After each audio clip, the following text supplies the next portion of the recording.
You see, when I went through the battles and the pain I went through, this verse would have not made any sense. And you know what? The part of God, that would have been out of the window. There's no way that there was a God when I was suffering. There's no way that I could have looked up to him, and there's no way that I could have thought of hope when I was so ready to end it all. My story starts at 7 with pain.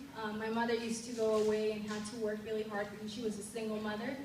And while she was away, the babysitter's son would sexually molest me and also rape me.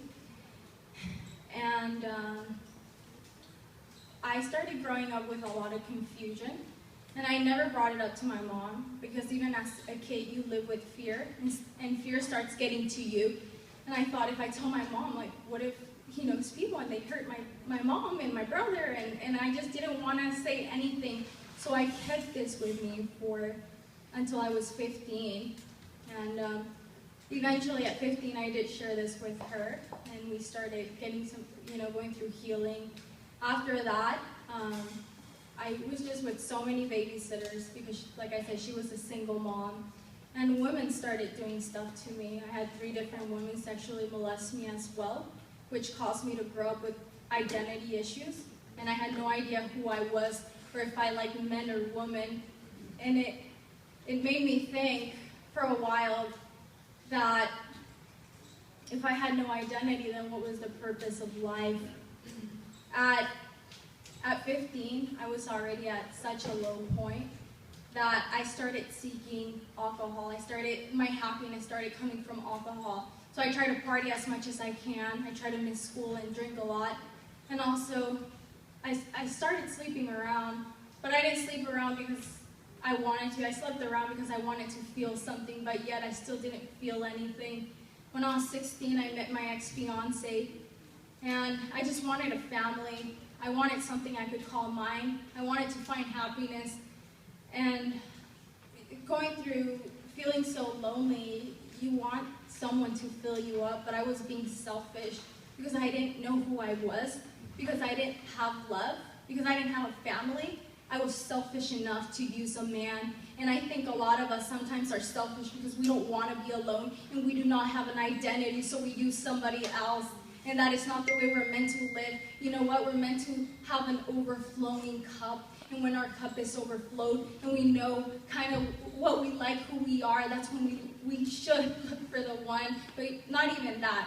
When you have that overflowing cup, you're not looking because that person will be right in front of you, because you're happy with who you are, because you do things that excite you on your own. You don't need to use somebody else to make you happy. I did this when I was 16 with a man that was older, and he had money, and I just wanted money and a family. I needed protection. I needed that security I never had. And I thought I was in love, but I wasn't. And whenever we would get into arguments, because I was jealous, and I was jealous because I had no identity, so whenever we would get into arguments, he started physically abusing me. And when you're in love with someone, you'll make up excuses for them. You'll say, it's okay, like, they won't do it again. And you keep doing this until you soon realize you can't escape it anymore. I did end up getting engaged at 18, and when we got engaged, he did share with me that he had been cheating on me throughout those 2 years. That completely wrecked me. I asked him, like, why would you do this? I don't get it. After everything you've put me through, you cheat on me. After that, he got really mad when we were in the house, and I tried bringing that up. And he physically abused me to the point of death. He choked me in a closet and brought a knife out. But thankfully, the cops did arrive on time to where I got out of that. So I was ready to end it all because I was already at a point where it was just too much darkness to bear. And the one thing I really wanted, I just wanted security and family. That one thing, it was all gone. So what was the point of it? I just wanted to get away, so I went to Sacramento to party one more time and just have fun with my friends. And we got so drunk, and I didn't realize how drunk I had gotten. So in the morning when I woke up, I had been raped. And it was one thing after another. I went back home, and I didn't know if I was pregnant or if I had caught a disease. Thankfully, none of that happened with that rape. And I had a choice. I could end it all that night, which I was thinking about. I was just sitting in my couch, looking at my balcony, contemplating how I was going to do it. And then a part of me thought, fine, we're going to do it, but let's just try one more thing. Let's go to Hollywood and try to make that dream come true. Let's see if that happens. And if not, let's end it all. Let's make it worthwhile. I went to Hollywood, and in 2 years, I ended up becoming a success. I worked for MTV, HBO. I met an awesome guy that started to treat me well. He actually loved me and cared for me, and he financially provided. He was everything I wanted. And I started kind of learning about who I was through psychologists, but to be honest, those $3,000 I spent did not really help because I still didn't know who I was. It was just money I was throwing to the side. I finally got one day I was sitting on set. I have a show, a Spanish show, not anymore, but it was a show called Diana Grace. You guys can find it on YouTube. And I was just sitting on set thinking to myself, I now have a guy who actually loves me. I now have money, and I have a show, something I always wanted since I was a little girl. Everything I desired, I finally had. But I still didn't have an identity. I still didn't feel fulfilled. I still didn't have dreams. And I wasn't happy, and I was still thinking of suicidal thoughts. My last thing, like my breaking point, a woman came and shared her story with me of how awesome God had remained in her life.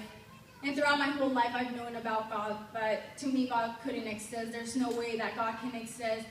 So she shared her story and her faith story, and it was the first time that faith actually made sense. She was going through so many things where she would say, God, show up, and he would show up.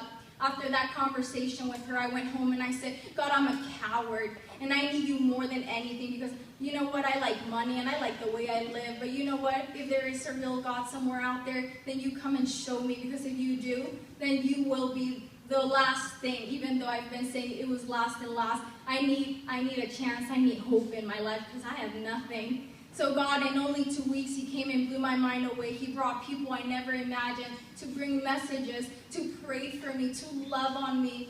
And I decided to leave it all. I had to leave my boyfriend. And if I left my boyfriend, that meant I had to leave my TV show because he was my source of income, the one that backed every single project up, the one that introduced me to the right people. But I decided to give it all up for a God I couldn't see, for the God I couldn't believe in. But because I saw in those 2 weeks that my prayer was answered, I decided to give it all up. And I came to San Diego without knowing what it would look like, without knowing who I would meet, what would happen. I came here, I started fresh, and he has been so faithful in every single way. He is a real God. And if you do not believe in God, I'm not telling you to believe in religion right now. I'm telling you to believe in God because he is the creator of everything. And if you just get on your knees right now and you say, God, I cannot do this on my own, I promise you, he will answer you because he is faithful. And ever since I came to him, Jeremiah 29:11 has been my verse.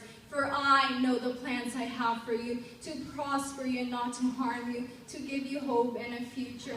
I don't know where you are. I don't know what you're going through. Maybe you haven't gone through rape or addictions. Maybe you haven't been through anything, but you know what? We all battle with something. And whatever you're battling with, God can handle it. So just trust him, and thank you so much.